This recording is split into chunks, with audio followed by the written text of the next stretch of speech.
Seu nome é Jesus Cristo e passa fome. E grita pela boca dos famintos, e a gente, quando vê, passa adiante, às vezes para chegar depressa à igreja. Seu nome é Jesus Cristo e está sem casa, e dorme pelas beiras das calçadas, e a gente, quando vê, aperta o passo e diz que ele dormiu embriagado. Entre nós está, e não o conhecemos, entre nós está, e nós os desprezamos. Olá, eu sou o Padre Fernando Clemente, sou missionário do Sagrado Coração. Estamos começando mais um comentário ao Evangelho do domingo, voltando novamente ao tempo comum, agora celebrando já o 10º domingo do tempo comum. Comecei com essa música, né? A letra dessa música muito conhecida da igreja, cuja autoria eu desconheço, não sei quem escreveu, né? Gostaria de saber, inclusive, mas que traz uma mensagem que é muito oportuna para o evangelho que nós ouviremos ser proclamado nesse 10º domingo do tempo comum. Antes de partirmos para o texto, que aliás já vou falar a citação, embora eu vou ler, né? Nós ouviremos nesse domingo o Evangelho segundo São Marcos, capítulo 3, versículos de 20 a 35. É curtinho, né? Marcos 3, de 20 a 35. Como diz a minha amiga Ana Maria, né? Se quiser lá, vai lá buscar o óculos agora, vai buscar a Bíblia, dá pausa no vídeo, ou pega a tua liturgia diária para a gente poder acompanhar juntos a leitura desse texto. Muito bem, minha gente. Para começo de conversa, talvez possa ser interessante a gente, assim, pensar um pouco a respeito do próprio tempo comum, né? Em primeiro lugar, como assim a gente já está no 10º domingo do tempo comum, se ainda semana passada celebrávamos a Santíssima Trindade e na anterior ainda Pentecostes, agora a gente já cai de repente no 10º domingo do tempo comum?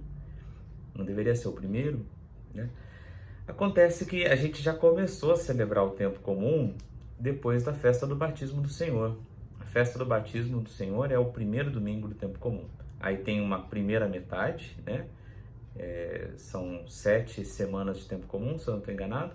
E aí depois do ciclo pascal inteiro, a gente volta com a celebração desse tempo, que embora se chame tempo comum, traz aquilo que é mais extraordinário de tudo, que é o crescimento do reino de Deus no nosso meio, de uma maneira que a gente não sabe explicar, né? Deus continua a agir e justamente nas trivialidades do dia a dia. Ali parece que é o terreno onde Deus mais gosta de trabalhar. Festa é bom? É claro que é bom, mas só é bom porque é de vez em quando. A gente não come churrasco todo dia, a gente não come feijoada todo dia. Essas comidas de festa é para de vez em quando. Mas é o arroz com feijão e ovo frito que vão sustentando a gente. O tempo comum tem um pouco esse pendão, né? Essa característica de nós irmos aprofundando o ensinamento de Jesus no seu cotidiano, conforme ele ia caminhando, explicando para os seus discípulos. E nós que continuamos esse discipulado hoje, em 2021, né? Nós tomamos o lugar desses discípulos e vamos seguindo Jesus, tentando colocar a palavra dele em prática na nossa vida, nas coisas mais banais de todas. Eu acho que o tempo comum, gente, tem uma coisa que é muitíssimo importante. É a capacidade de nos fazer pensar o quanto é importante o cotidiano, o dia a dia, a vida simples, né? E isso, dito de uma outra maneira, é importante que a gente tente olhar o nosso cotidiano com os olhos de uma profunda espiritualidade. Tentar levar a mensagem do Evangelho para a vida. Então, por exemplo, agora você está me ouvindo falar, né? Talvez esteja trabalhando, fazendo alguma outra coisa, mas seria tão interessante se a gente, no momento que está lá trabalhando, está se deslocando, na nossa convivência, que a gente se lembrasse dessa palavra. essa palavra não pode ficar presa simplesmente nesses momentos de reflexão ou nos momentos que a gente vai para a igreja, para a liturgia, né? A gente precisa levar o evangelho para a vida, fazer com que a nossa vida se torne evangelho, viver a palavra. E isso se faz de uma maneira muito simples, sabe, gente? Na medida que a gente encontra as pessoas, e a gente sempre encontra as pessoas, nós sempre temos uma oportunidade renovada de viver o evangelho. De, diante dessa pessoa que está diante de nós, vivermos o mandamento do amor, procurarmos ser mais pacientes e colocar, como eu dizia há pouco, né, o evangelho de Jesus em prática. Talvez, para muitas pessoas, esse seja o único evangelho que elas irão ler na nossa vida. Então vamos aproveitar esse tempo comum para tentar fazer essa experiência, sabe? Eu, particularmente, né, sempre quando eu vou aos textos do Evangelho de domingo, eu procuro rezá-los, estudá-los também, eu sempre tento tirar uma tarefa, entre aspas, né, para a semana. Como é que eu posso fazer esse texto que nós rezamos se tornar vida? Qual postura, que atitudes que eu pretendo tomar para poder fazer com que esse Evangelho vire prática? Inclusive, até sugiro, né? Eu sempre tiro uma ideia, né, da palavra de Deus, ou mesmo um versículo inteiro, e sempre colo aqui na minha frente. Tem um quadro que eu deixo sempre o texto da semana, aquela palavra, aquele versículo, para que eu sempre olhando, sempre veja, sempre olhando, sempre veja é ótimo, né? Tendo que eu sempre possa recordar o texto que foi lido e meditado para tentar colocar em prática, né? Mesmo que seja só um pouquinho, né? Já é o suficiente para a gente conseguir ter uma vida mais plena, né? Então eu convido você a fazer esse exercício no tempo comum também. Mas ok, vamos lá para o texto? Bom, Marcos 3, de 20 a 25. Naquele tempo Jesus voltou para casa com os seus discípulos e de novo se reuniu tanta gente que eles nem sequer podiam comer. Quando souberam disso, os parentes de Jesus saíram para agarrá-lo, porque diziam que ele estava fora de si. Os mestres da lei que tinham vindo de Jerusalém diziam que Jesus estava possuído por Beelzebul e que pelo príncipe dos demônios ele expulsava os demônios. Então Jesus os chamou e falou-lhes em parábolas. Como é que Satanás pode expulsar Satanás? Se um reino se divide contra si mesmo, ele não poderá manter-se. E se uma família se divide contra si mesma, ela não poderá manter-se. Assim, se Satanás se levanta contra si mesmo e se divide, não poderá sobreviver, mas será destruído. Ninguém pode entrar na casa de um homem forte para roubar seus bens sem antes o amarrar. Só depois poderá saquear a sua casa. Em verdade eu vos digo, tudo será perdoado aos homens, tanto os pecados como qualquer blasfêmia que tiverem dito. Mas quem blasfemar contra o Espírito Santo nunca será perdoado, mas será culpado de um pecado eterno. Então, Jesus falou isso porque diziam, ele está possuído por um espírito mau. Nisso chegaram sua mãe e seus irmãos. Eles ficaram do lado de fora e mandaram chamá-lo.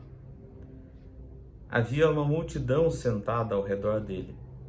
Então lhe disseram, tua mãe e os teus irmãos estão lá fora à tua procura. Ele respondeu, quem é minha mãe e quem são os meus irmãos? E olhando para os que estavam sentados ao seu redor, disse, aqui estão a minha mãe e os meus irmãos.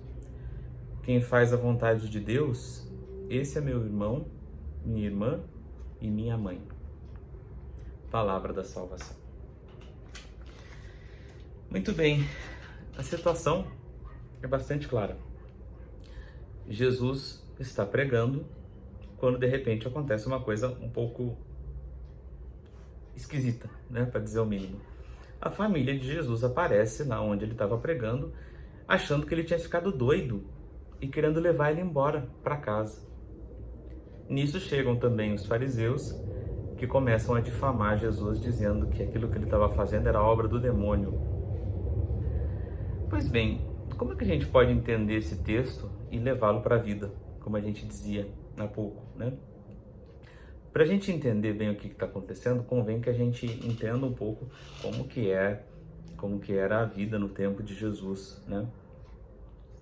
As famílias naquele tempo geralmente eram numerosas e viviam todos muito perto uns dos outros.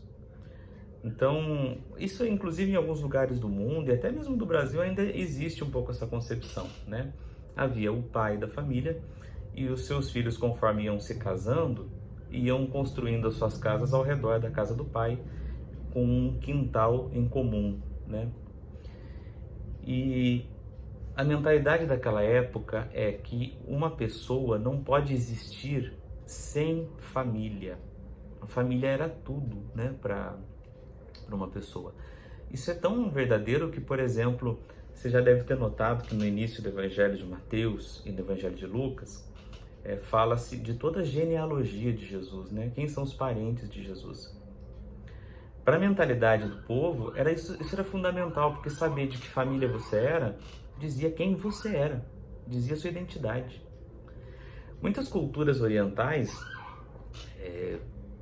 sobretudo os japoneses, né, têm o costume de honrar os antepassados. Eu não sei se você já foi em alguma casa de alguma família de tradição japonesa. Em geral, tem um cantinho na casa onde tem o altar dos antepassados, onde está lá um livro, onde estão escritos os nomes de todos os antepassados, toda a genealogia, e ali é feita a memória desse pessoal. A família define quem você é, na mentalidade oriental, né? E Jesus, tendo nascido ali, na Galileia, partilhava desse aspecto cultural, né? E uma pessoa que se afasta da sua família para viver de uma maneira itinerante, para a mentalidade daquela época, era uma coisa absolutamente fora de cogitação. Isso era coisa de gente doida. Um homem só sai da casa dos seus pais para se casar e ficar vivendo ali por perto, né? Pois é, só que o que aconteceu com Jesus? Após o seu batismo, que provavelmente aconteceu quando ele tinha por volta de 30 anos, esse moço, Jesus, que certamente já não era muito visto com olhos bons pelos membros da sua família, porque um homem se casava, em geral, com 19 anos, 20 anos. Jesus chegou nos 30 sem se casar. E depois dos 30, sai da sua casa, sai da sua família e começa a pregar, a apresentar-se para as pessoas como sendo o Filho de Deus. E mais do que isso, ele começa a transgredir algumas regras que era impensável que as pessoas pudessem vir a transgredir. Por exemplo, Jesus começa a fazer coisas em dia de sábado. Sábado era um dia que não se podia fazer nada. Os judeus até hoje vivem isso, né? Além disso, Jesus começa a se envolver com polêmicas com pessoas influentes, né? Com doutores da lei, com fariseus, com pessoas muito estudadas. E como se não bastasse isso, Jesus começa a andar com prostituta, com leprosos, com cobradores de impostos, com tudo que é gente de má fama, com pobres, com gente que não seguia a religião muito certinho. Inclusive até Jesus conversou em várias ocasiões no Evangelho com pagãos, que para um judeu piedoso era algo assim escandalizante, né?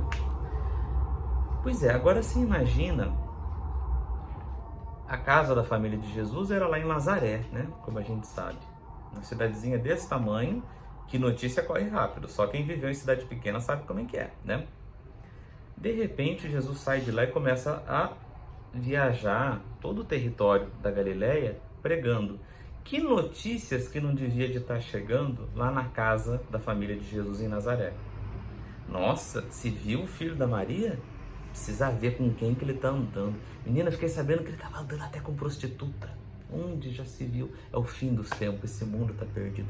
Ai, deve ser uma vergonha. José, coitado, era um homem tão trabalhador. Ainda bem que ele não está mais aqui, senão ele ia morrer de desgosto com o filho dele. Isso que eu estou dizendo não está escrito em canto nenhum. Mas não seria errado, né? A gente refletir e imaginar que as coisas realmente estavam nesse pé. Porque se não estivessem, a família de Jesus não tinha ido atrás dele, como o evangelho que a gente acabou de ouvir nos conta, que foram. E quando encontram com Jesus, tem o choque de perceber que todos os boatos eram verdadeiros. Ele realmente estava andando com aquele tipo de gente. Ele realmente estava dizendo aquelas coisas. Conclusão lógica que os parentes de Jesus tiveram. Endoidou. Ficou louco. Coitadinho. Gente, não ouve o que esse moço está falando, não. Ele é lesado de ação. Vamos levar ele embora. Só que a multidão ao redor de Jesus era muito grande. Como é que esse pessoal ia entrar onde Jesus estava para tirar ele de lá? Jesus falava como ninguém nunca tinha falado. E como o próprio Evangelho nos diz, ele não falava como os doutores da lei e os fariseus. Ele falava como quem tinha autoridade. Ou seja, vivia o que pregava. E as pessoas se encantavam por isso. E a sua postura sempre aberta, sempre se sentar à mesa com qualquer pessoa, é óbvio que isso conquista simpatia. Eu sempre imagino Jesus como sendo uma pessoa extremamente agradável, uma pessoa de quem é gostoso estar perto, porque a gente dá risada, porque é uma pessoa carinhosa, pessoa que não tem... A gente hoje fala de tocar até com um pouco de medo por causa do coronavírus, mas eu acho que Jesus era uma pessoa muito do tato, do toque, né? Ele abraçava crianças, deixava ser tocado, né? Ninguém quer ficar perto de gente azeda, né? Então, se Jesus estava sempre cercado, eu acho que não era só pelo fato dele fazer milagres, era por isso também, mas porque era gostoso estar com ele. Chega a família, vê aquele mundo velho de gente. Os fariseus percebem que a família não estava muito assim à vontade com a situação de Jesus, soltam essa fala. Ele está fazendo isso porque ele está possuído.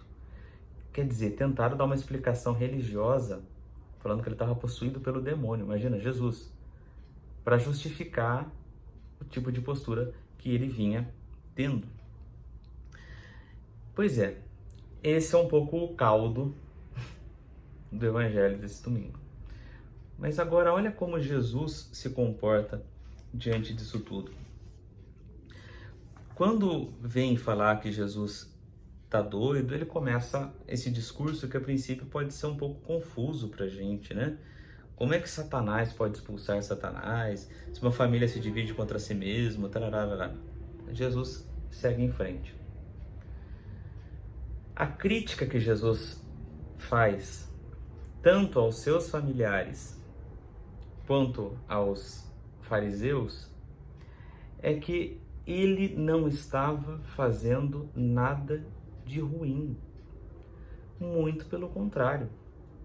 Ao anunciar o reino de Deus, ao anunciar que Deus é Pai, cheio do Espírito Santo, Jesus está comunicando a essas pessoas, para quem ninguém dava bola, que eles são os preferidos de Deus.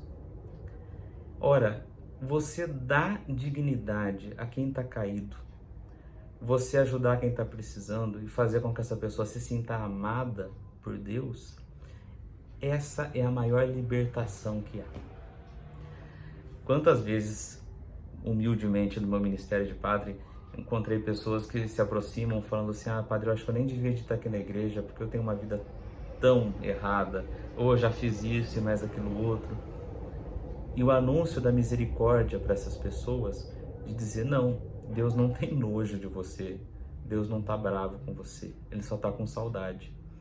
O anúncio da misericórdia, de dizer que Deus tem saudade de quem está afastado e que Ele não vai receber essas pessoas com a mão erguida para dar um tapa na cara, mas com a mão erguida para levantar a pessoa do buraco onde ela se enfiou, ou onde a enfiaram, né? Faz com que as vidas mudem. E era isso que Jesus fazia. Jesus anunciava para essas pessoas, prostitutas, pobres, leprosos, gente que levava a religião de qualquer jeito, que Deus não tinha para eles uma condenação, mas tinha uma proposta de salvação que se dá através do amor. Deus é doce, Deus é ternura. Santo Isaac de Nínive, não sei se você já ouviu falar desse santo, é um santo que viveu na Síria no século VI. Ele tem um texto que eu acho maravilhoso e que eu acho que a gente devia sempre se lembrar. Ele dizia o seguinte, que Deus só pode nos dar seu amor. Deus é ternura. Essa palavra ternura, que eu acho que a gente precisa resgatá-la com força. Deus é ternura. Porque mesmo é tão doido que às vezes alguns grupos religiosos, quando ouvem dizer que Deus é amor, tentam diminuir a força dessa palavra, dizendo assim, não, Deus é amor, mas é um amor viril, é um amor forte, que não aceita o mal, que corrige as pessoas. Mas quando o Santo Isaac fala que o amor de Deus é eterno, que Deus é ternura, ele está revelando justamente esse aspecto materno de Deus, que se compadece. Fulano fez muita coisa errada? Fez. Mas puxa vida, né? Fez por causa disso e disso outro. Vamos dar uma nova chance? Esse é o sentimento do coração de Deus revelado no coração de Jesus. Um coração de ternura. E não há nada que precise de maior coragem e maior força do que ser terno com as pessoas. Não tratá-las com maldade e não tratá-las simplesmente como objetos da lei. Pessoas que precisam ser enquadradas em que delito que cometeram para serem punidas imediatamente. O coração de Deus segue uma justiça que contraria qualquer lógica humana.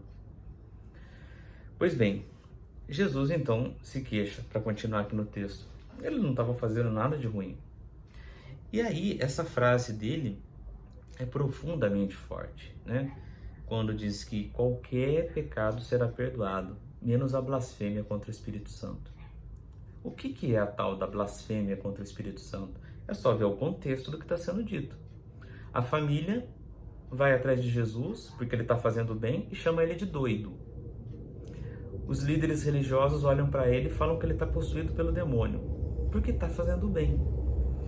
A blasfêmia contra o Espírito Santo é dizer que a ação do Espírito Santo é má. Jesus está agindo cheio do Espírito Santo. O Espírito Santo nos leva a fazer o bem, porque é o Espírito de Jesus, é o Espírito do Pai, é o Espírito do amor. Cada vez que a gente age por amor, para salvar alguém, para ajudar alguém, nós estamos sendo empurrados pelo Espírito Santo. É o Espírito que está agindo em nós. Então, cada vez que a gente, diante de uma pessoa que está fazendo o bem, em vez de se contagiar por esse Espírito e começar a fazer o bem também, mas ao invés de fazer isso, se a gente começa a criticar a pessoa e falar, mas tem isso, mas tem aquilo outro, e essa bondade aí, isso aí não é bem bondade não, viu? Isso é o pecado contra o Espírito Santo. Não ajudar a fazer o bem e ainda criticar quem está fazendo o bem. Jesus fala que esse pecado não tem perdão. E não está dizendo que Deus não estaria disposto a perdoar uma pessoa que faz assim e muda de vida. É que uma pessoa que age assim dificilmente dá espaço ao Espírito Santo. Dificilmente se abre até ao perdão. Na cabeça de quem age assim, é ela que está certa e só ela. Deus é que está errado. Pois é. Resulta que depois que Jesus fala isso, volta em cena a família de Jesus novamente. Eles não entram onde Jesus está, mas mandam alguém falar para Jesus, olha, a tua família está lá fora e está te chamando. Ao que Jesus responde, mas a minha família está aqui. quem ouve a palavra e a pratica, esse é meu irmão e minha irmã. A família, que é de sangue, e portanto teria tudo para dizer que é a cara de Jesus, não vai onde ele está. Jesus assume uma nova família. Pois é, gente, nós somos batizados e, portanto, somos da família de Deus. Só que isso só não é suficiente. Para sermos da família de Deus efetivamente, é preciso que nós ouçamos o que Jesus faz, ouçamos o que Jesus diz e vejamos o que Jesus faz e tentemos nós mesmos fazer o mesmo. Isso nos faz da família de Deus. A família de Jesus não quis estar onde ele estava. Nós, se quisermos ser da família de Jesus, precisamos aprender a fazer o esforço de estar com Jesus onde ele está, mesmo que nos deem o apelido de loucos, ou de descontrolados, ou de possuídos. E onde que Jesus está? Seu nome é Jesus Cristo e passa fome e vive pelas ruas e calçadas. Lembra que a gente cantava no início aqui desse vídeo? Entre nós está e não o conhecemos. Jesus está onde sempre esteve, do lado de quem é marginalizado. E estes que hoje estão fazendo algo pelos marginalizados, pode observar como geralmente são as pessoas que mais levam paulada da sociedade. Esses dias eu ouvi alguém se queixando do padre Júlio Lancelotti, dizendo, mas esse padre aí tem isso, e tem isso, e tem aquilo outro também. Tá? Quem é que não tem? Mas ele está fazendo bem. E você? O que está fazendo? A gente corre o risco de cometer, sim, o pecado contra o Espírito Santo nessas horas, sabe, gente? Ao invés de fazermos parte da solução, ficamos aí reclamando e tacando pedra em quem está fazendo alguma coisa, e aí nós nos tornamos parte do problema, né? Já vi muita gente falando assim, não, mas isso aí eles estão fazendo só para aparecer. Mas tá aí você, que nem isso está fazendo, né? E ainda pior, às vezes gente da Igreja Católica que às vezes vem espíritas fazendo caridade, pessoas de religiões de matriz africana fazendo caridade, evangélicos fazendo caridade, muito mais e muito melhor do que nós, e aí ficam falando assim, é uma pena. Já ouvi isso, gente, já ouvi, é uma pena, mas eles vão para o inferno porque eles não são católicos. Uma porca miséria. Ficamos então, se agimos dessa maneira, como esses familiares de Jesus, do lado de fora, criticando e falando que ele está doido. Quando a real família de Jesus, aquele que ele escolheu como irmãos, está junto dele, onde ele está. Pois é. E além disso tudo, Jesus ainda fala, né? Estes são meus irmãos, minhas irmãs e minha mãe. O cristão verdadeiro, se começa a agir do jeito que Jesus agia, se torna mãe de Jesus no sentido de gerá-lo e apresentá-lo para o mundo. Bom, termino por aqui, que já estou falando muito. Mas sabe, gente, eu acho que a lição desse domingo para nós poderia ser justamente essa, sabe? A de a gente não ficar tão preocupado com o que os outros pensam a nosso respeito, sabe? Mas se me virem falando com uma prostituta na rua, o que vão pensar de mim? Nossa, mas eu tenho uma reputação a zelar. Mas e se eu for falar, sabe? Mas se eu ajudar fulano, o que vão pensar? Eu acho que a gente não pode se intimidar por isso, sabe? Ficar toda hora pensando o que os outros vão pensar, o que os outros vão pensar. Gente, se a gente for ficar pensando o que os outros vão pensar, a gente nem levanta da cama. E aliás, gente, a gente ficar preocupando com o que os outros vão pensar a respeito da gente o tempo todo é só um jeito muito sofisticado de a gente ser egocêntrico, achando que tudo gira em torno da gente. Que qualquer coisa que a gente faz vai virar assunto na boca de todo mundo e que a gente vai estar sendo falado o tempo inteiro. Balela! As pessoas estão preocupadas com suas próprias vidas, sabe? Então, a gente deixar de fazer o bem porque vai levar peixe de louco, a gente deixar de se aproximar de pessoas que estão em situação de rua, situação de prostituição, de pessoas que têm orientação sexual diversa, de pessoas que estão padecendo de racismo, de levantar bandeiras contra o machismo, contra qualquer tipo de exclusão, a gente ficar com medo de fazer isso por levar, assim, o rótulo de comunista, de, sabe? Ai, gente, que bobagem, né? Isso pra mim é coisa de gente desocupada, gente que tá perdendo a vida. Então, vamos nos lançar mesmo, sabe? Vamos nos posicionar a favor do bem, a favor daquilo que o Evangelho nos manda fazer, amar a todos e não ficar rotulando todo mundo, não ficar julgando todo mundo, né? Jesus não fazia isso. E se nós queremos estar onde Ele está, temos que aprender a viver como Ele viveu, né? Estar com Jesus aonde Ele está hoje. Ao longo dessa semana encontraremos situações assim, em que talvez tenhamos que optar entre sair bem na foto com a nossa família, com os nossos conhecidos, ou fazer o bem. Entre uma coisa e outra, escolhamos fazer o bem. Escolhamos o lado certo da história. É o lado do altruísmo, o lado da misericórdia, é o lado do Evangelho. Termino citando uma situação que o padre Júlio Lancelotti, esses tempos atrás, contou, eu achei muito curiosa. Diz que ele estava no metrô aqui em São Paulo, lendo, e aí, de repente, uma pessoa bateu no ombro dele e falou assim: o senhor sabe para que lado que abre a porta do paraíso? Ele baixou o livro e ficou espantado com a pergunta, né? Como assim? E respondeu em seguida: bom, para mim, o paraíso abre do lado dos pobres. Só que a pessoa não estava perguntando isso. A pessoa perguntou onde que abria a porta para a estação Paraíso. Tem uma estação aqui em São Paulo que se chama Paraíso. Então você pode abrir para a direita ou pode abrir para a esquerda do metrô. Mas a reflexão do Padre Júlio foi para o outro lado, né? Mas eu acho que a reflexão foi muito válida mesmo assim. Vamos abrir o nosso coração para todos os marginalizados, aquele que está perto da gente, né? Vamos refletir sobre isso. Assim a gente vai estar abrindo a porta do paraíso para nós e já estaremos fazendo o céu acontecer aqui na terra. Chega, não falo mais. Boa semana e estejamos com Jesus onde Ele está.